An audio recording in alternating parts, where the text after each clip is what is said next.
नमस्कार। आज के इस एक्सप्लेनर में एक बहुत ही दिलचस्प टॉपिक पर बात होने वाली है। जरा एक ऐसी सुपर एडवांस्ड मशीन के बारे में सोचिए जो कभी रुकती नहीं, खुद अपनी मरम्मत कर लेती है और अपने आसपास के माहौल को भी भांप लेती है। बिल्कुल, सभी जीवित प्राणी और हम इंसान भी ऐसी ही शानदार बायोलॉजिकल मशीनें हैं। लेकिन सवाल यह है कि वो कौन सी बुनियादी प्रक्रियाएं हैं जो इस ब्लूप्रिंट ऑफ लाइफ को चौबीसों घंटे चालू रखती हैं। तो चलिए आज इन्हीं रहस्यों को डिकोड करते हैं और देखते हैं कि ये अद्भुत प्रणालियां आखिर काम कैसे करती हैं। तो बिना देर किए शुरू करते हैं। आज हम जिन 5 अहम पिलर्स को विजुअलाइज करने वाले हैं वे हैं: पहला, जीवन की रूपरेखा; दूसरा, पोषण यानी सिस्टम को फ्यूल कैसे मिलता है; तीसरा, श्वसन या ऊर्जा को अनलॉक करना; चौथा, परिवहन, हमारा डिलीवरी नेटवर्क; और पांचवा, उत्सर्जन यानी वेस्ट को बाहर निकालना। शुरुआत करते हैं हमारे पहले पिलर, जीवन की रूपरेखा से। लाइफ प्रोसेसेस या जीवन की प्रक्रियाएं दरअसल वो बेहद ज़रूरी मेंटेनेंस के काम हैं जो किसी भी जीव को जिंदा रखने के लिए लगातार बैकग्राउंड में चलते रहते हैं। चाहे कोई मैराथन दौड़ रहा हो, सोफे पर आराम कर रहा हो या फिर गहरी नींद में ही क्यों ना हो, अंदर की ये बायोलॉजिकल मशीन कभी ब्रेक नहीं लेती। ये पूरा का पूरा ब्लूप्रिंट कुछ इस तरह सेट है कि हर एक हिस्सा दूसरे को सपोर्ट करता है ताकि शरीर का संतुलन, जिसे हम होम्योस्टेसिस कहते हैं, हमेशा बना रहे। अब आते हैं दूसरे भाग पर, पोषण यानी सिस्टम को ईंधन देना। अब जाहिर सी बात है, किसी भी मशीन को चलने के लिए फ्यूल तो चाहिए ही, है ना। जैविक मशीनों के लिए ये फ्यूल आता है भोजन से। बाहर से खाना लेने और उसे शरीर में इस्तेमाल करने की इसी पूरी प्रोसेस को हम पोषण या न्यूट्रिशन कहते हैं। लेकिन दिलचस्प बात यह है कि प्रकृति में मौजूद हर जीव अपना ईंधन एक ही तरीके से हासिल नहीं करता। अगर इसे मुख्य तौर पर बांटें तो पोषण की 2 बड़ी कैटेगरीज होती हैं: स्वपोषी यानी ऑटोट्रॉफिक और विषमपोषी यानी हेट्रोट्रॉफिक।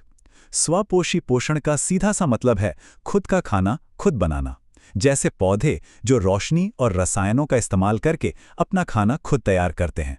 एक तरह से कह सकते हैं कि पौधे पूरी तरह से सोलर पावर पर चलने वाले जनरेटर हैं।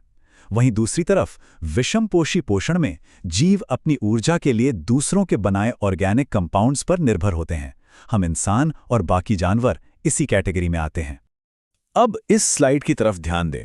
ये विजुअल्स दोनों प्रणालियों के बीच के फर्क को बहुत खूबसूरती से समझाते हैं। देखिए कैसे ये हरे पौधे पानी और कार्बन डाइऑक्साइड जैसे इनऑर्गेनिक कच्चे माल को लेकर सूरज की रोशनी की मदद से उसे अपने खाने में बदल रहे हैं। वहीं दूसरी तरफ हम इंसान और जानवर पूरी तरह से बने बनाए कॉम्प्लेक्स ऑर्गेनिक पदार्थों पर निर्भर हैं। मतलब हमारी मशीन को बाहर से प्रोसेस किया हुआ फ्यूल ही चाहिए। तो इंसानों और बड़े जानवरों में ये फ्यूल प्रोसेस कैसे काम करता है? इसके लिए एक बेहद सिस्टमैटिक मैकेनिकल पाथवे है जिसे होलोजोइक पोषण कहा जाता है। इसके 5 एकदम सटीक स्टेप्स हैं। पहला है अंतर्ग्रहण, मतलब खाने को अंदर लेना। दूसरा है पाचन, जहां पेट और आंतों के एंजाइम्स इस खाने को बिल्कुल माइक्रोस्कोपिक टुकड़ों में तोड़ देते हैं। तीसरा है अवशोषण, जहां ये न्यूट्रिएंट्स सीधे ब्लड स्ट्रीम में मिल जाते हैं। चौथा है स्वांगीकरण या असिमिलेशन, जिसके जरिए ये पोषक तत्व शरीर के हर एक सेल तक पहुंचकर उसे एनर्जी देते हैं। और आखिरी 5वां स्टेप है मल त्याग, जहां जो कुछ भी अनपचा कचरा बचता है उसे सिस्टम से बाहर निकाल दिया जाता है। एकदम क्लीन प्रोसेस। लेकिन जरा सोचिए, क्या होगा अगर इस बायोलॉजिकल मशीन को मिलने वाला फ्यूल बैलेंस बिगड़ जाए? मतलब या तो जरूरी न्यूट्रिएंट्स बिल्कुल कम हो जाएं या फिर बहुत ही ज्यादा मात्रा में मिलने लगे। ये सीधा हमारी हेल्थ से जुड़ा एक बहुत बड़ा सवाल है। जब भी ये फ्यूल बैलेंस डगमगाता है तो उसे हम कुपोषण या माल न्यूट्रिशन कहते हैं। अक्सर लोग सोचते हैं कि कुपोषण का मतलब सिर्फ कम खाना है, लेकिन ऐसा बिल्कुल नहीं है। स्लाइड में देखिए, कैलोरी और प्रोटीन की कमी से अल्प पोषण होता है। बच्चों में स्टंटिंग से उनकी ग्रोथ रुक जाती है और वेस्टिंग से वजन खतरनाक हद तक गिर जाता है। आयरन या विटामिन ए जैसे माइक्रो न्यूट्रिएंट्स की कमी भी इसी का हिस्सा है। और सबसे अहम बात, जरूरत से ज्यादा एनर्जी का शरीर में जमा होना यानी मोटापा, ये भी कुपोषण का ही एक रूप है जो आगे चलकर हार्ट डिजीज और डायबिटीज जैसी कई परेशानियां खड़ी करता है। मशीन को बिल्कुल सही मात्रा में सही फ्यूल चाहिए, न एक बूंद कम न ज्यादा। चलिए बढ़ते हैं तीसरे भाग की तरफ, श्वसन यानी ऊर्जा को खोलना। ठीक है, फ्यूल तो मिल गया, लेकिन इस फ्यूल से असली पावर कैसे जनरेट होगी? ये काम इस तीसरे पिलर का है जिसे रेस्पिरेशन कहते हैं। अक्सर लोग रेस्पिरेशन का मतलब सिर्फ सांस लेना और छोड़ना समझते हैं, लेकिन ये उससे कहीं ज्यादा है। ये वो डीप इंटरनल प्रोसेस है जहां कोशिकाएं इस फ्यूल को जलाकर इस्तेमाल करने लायक एनर्जी में बदलती हैं। तो यहाँ सबसे क्रूशियल पॉइंट ये है कि श्वसन की यह पूरी प्रक्रिया खाने की बायोकेमिकल ऊर्जा को एटीपी यानी एडिनोसिन ट्राइफॉस्फेट में बदलती है। एटीपी को आप कोशिकाओं की यूनिवर्सल करेंसी मान सकते हैं। जैसे पैसे से कोई भी चीज खरीदी जा सकती है, वैसे ही सेल एटीपी से कोई भी काम कर सकती है।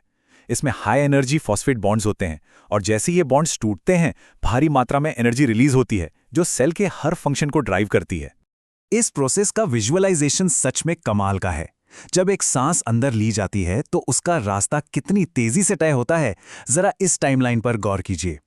0 सेकंड हवा नाक से एंटर करती है, आधा सेकंड ग्रसनी से गुजरती है, 1 सेकंड श्वास नली में पहुंचती है, 1.5 सेकंड ब्रोंकाई के रास्ते फेफड़ों में बट जाती है और सिर्फ 2 सेकंड में ये एल्वियोली तक पहुंच जाती है। एल्वियोली वो छोटे छोटे एयर बैग्स हैं जहां गैसों की असल अदला बदली होती है। ऑक्सीजन सीधा खून में जाती है और कार्बन डाइऑक्साइड बाहर फेंक दी जाती है। बहुत ही फास्ट और एफिशिएंट सिस्टम है। इसके बिल्कुल उलट अगर पौधों की बात करें तो उनके पास फेफड़ों जैसा कोई हाईटेक सिस्टम नहीं होता।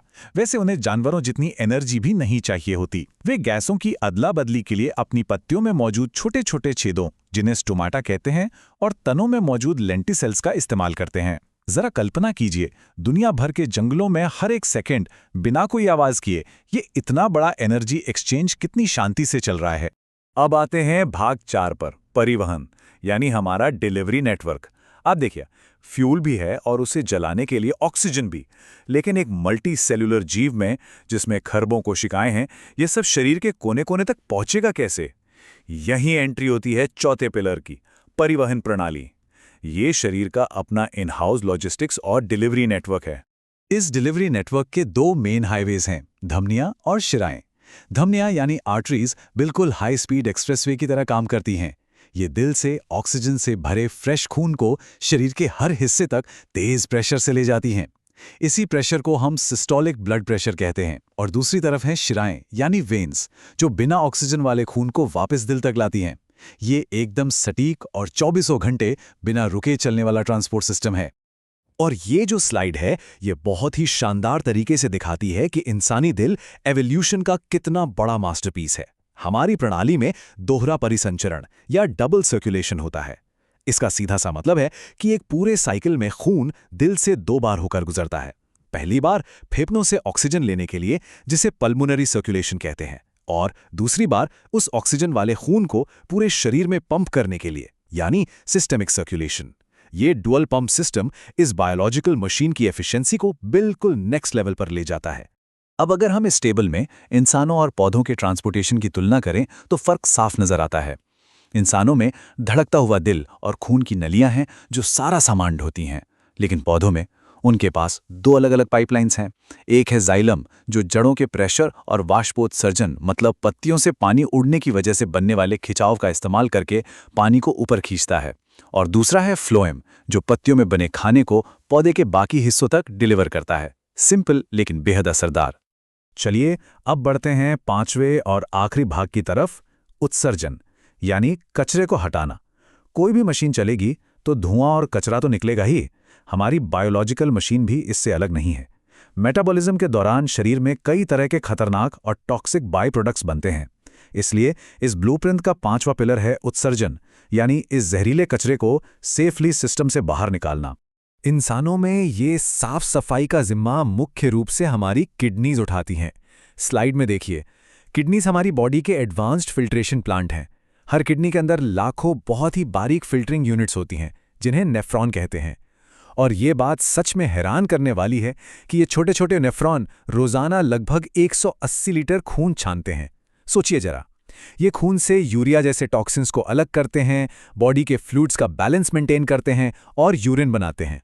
अब पौधों के पास तो कोई किडनी नहीं होती, लेकिन वे भी कचरा निपटाने में बहुत स्मार्ट हैं। एक्स्ट्रा पानी को वे वाष्पोत्सर्जन के जरिए सीधे हवा में उड़ा देते हैं। फोटोसिंथेसिस से बनने वाली ऑक्सीजन उनके लिए एक तरह का गैसीय कचरा ही है, जिसे वे बाहर छोड़ देते हैं। यही नहीं, पौधे अपना सॉलिड वेस्ट पुरानी पत्तियों में स्टोर कर लेते हैं, जो बाद में सूखकर गिर जाती हैं, या फिर उसे छाल में रेजिन और गोंद के रूप में चिपका कर रख देते हैं। हर चीज का जुगाड़ है इनके पास। तो अब इस पूरी पिक्चर को एक साथ रख कर देखते हैं। ये जो स्लाइड है, ये होम्योस्टेसिस का सबसे क्रिटिकल पार्ट दिखाती है। पोषण, श्वसन, परिवहन और उत्सर्जन, ये चारों पिलर्स अलग अलग नहीं हैं, बल्कि एक दूसरे से पूरी तरह से इंटरकनेक्टेड हैं। खाने से एनर्जी तब तक नहीं बन सकती जब तक ऑक्सीजन वहां न पहुंचे, और अगर उत्सर्जन काम करना बंद कर दे तो ये सभी सिस्टम अपने ही जहरीले कचरे में डूबकर बंद पड़ जाएंगे। किसी भी एक पिलर में छोटी सी भी खराबी का सीधा मतलब है पूरी की पूरी बायोलॉजिकल मशीन के बैलेंस का बिगड़ना। आज इस एक्सप्लेनर में हमने जीवन की इस रूपरेखा को स्लाइड्स के जरिए विजुअलाइज किया। ये साफ दिखता है कि प्रकृति ने एक एक पार्ट को कितनी परफेक्शन के साथ डिजाइन किया है, लेकिन इस सब के बाद एक बहुत बड़ा सवाल जहन में आता है। इन कॉम्प्लेक्स बायोलॉजिकल ब्लूप्रिंट्स को डिकोड करने के बाद क्या भविष्य का चिकित्सा विज्ञान इस अल्टीमेट लिविंग मशीन को और भी बेहतर तरीके से इंजीनियर या रिपेयर कर पाएगा? क्या इंसान एक ऐसे फ्यूचर की तरफ बढ़ रहा है जहां वो अपनी कमियों को खुद रीप्रोग्राम कर सकेगा? इसी विचार के साथ हम आज के इस एक्सप्लेनर को यहीं रोकते हैं। ये सारी जटिलताएं वाकई में बहुत कुछ सोचने पर मजबूर करती हैं। हमसे जुड़ने के लिए बहुत बहुत धन्यवाद।